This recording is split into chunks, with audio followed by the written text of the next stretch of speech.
All right, let's jump right in. If you're running a modern SaaS company, serverless on AWS is pretty much the dream, right?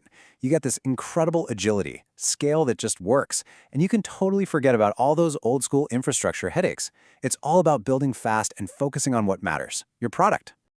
I mean, just picture it. It's a serverless paradise. Your platform is humming along, maybe handling super sensitive data for healthcare or finance clients, and it's scaling up and down on demand. Business is booming, and your tech team, they're not stuck patching servers all weekend. And then, bam, the dream gets a major reality check. That SOC 2 Type 2 audit is on the horizon, and it feels like it could grind all of that beautiful agility to a screeching halt. This, right here, is the million-dollar question. In this serverless world, where your resources literally spin up and vanish in milliseconds, how on earth do you prove to an auditor that your security controls aren't just there, but that they've been working perfectly for the past year? And let's be super clear about what's at stake here.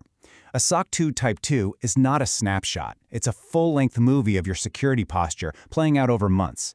The auditor wants to see proof of continuous, effective control. And believe me, that is a whole different ballgame. So yeah, the audit notice arrives. Welcome to the compliance minefield. Let's dig into exactly what makes this whole landscape so tricky, especially for serverless teams. Okay, this is the fundamental shift you have to wrap your head around. The old idea of a secure perimeter, like a castle wall around your data, it's gone. In the serverless world, your wall is literally made of code. Your guards are policies, and a single tiny misconfiguration can leave the front gate wide open. This lays it out perfectly. We've moved from the physical to the logical. We're not really worried about someone breaking into a data center anymore. The real risk is a mistake in our identity and access management, our IAM, which controls who or what can access your resources. A single typo in a resource policy, that can be way more damaging than a broken lock. So it really boils down to these three core challenges.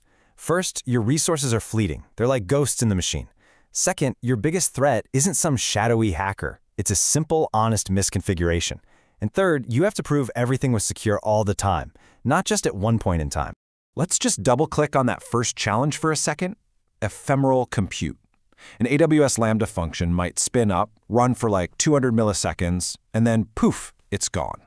There's no server left to scan, no hard drive to inspect. The only proof it was ever there is a little whisper in the logs. So I ask you, how do you audit a ghost? But look, every minefield has a safe path through it. And that's exactly what this playbook is. It's a clear, step-by-step guide to help you navigate this whole serverless compliance landscape and get totally audit ready. So here it is, the roadmap. It's not magic, it's just a disciplined approach. We're going to map what you've built to what auditors actually care about, get crystal clear on who owns what, implement the right controls, and, this is the most important part, automate the heck out of collecting proof. Let's just pause on step 2 for a moment because it is so critical. With serverless, AWS manages the hardware, of course, but you are 100% responsible for your data, your code, and your configurations. You have to document this shared responsibility clearly so the auditor knows you get it. This table gives you a really concrete idea of what this looks like. For data encryption, you're not just flipping a switch. You're using AWS's Key Management Service, that's KMS, and you're providing key rotation logs as evidence. For change management, your evidence isn't a signed piece of paper. Nope, it's your Git history and your infrastructure as code templates from your CI/CD pipeline. We saw this idea earlier, and I'm repeating it because it is the single most important control area. Seriously.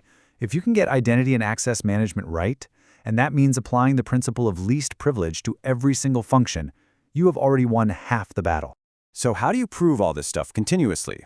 One word, automation. This is where teams either win or they just drown in spreadsheets. You have to automate collecting evidence from key streams like AWS Config, which tracks every change to your resources, and CloudTrail, which logs every single API call made in your account. And why is automation so vital? Just look at that number. You can potentially cut down the soul-crushing manual work of gathering evidence by up to 70%. That frees up your team to actually build cool stuff, not spend weeks digging through logs for an audit. Now, when you get this right, something pretty amazing starts to happen.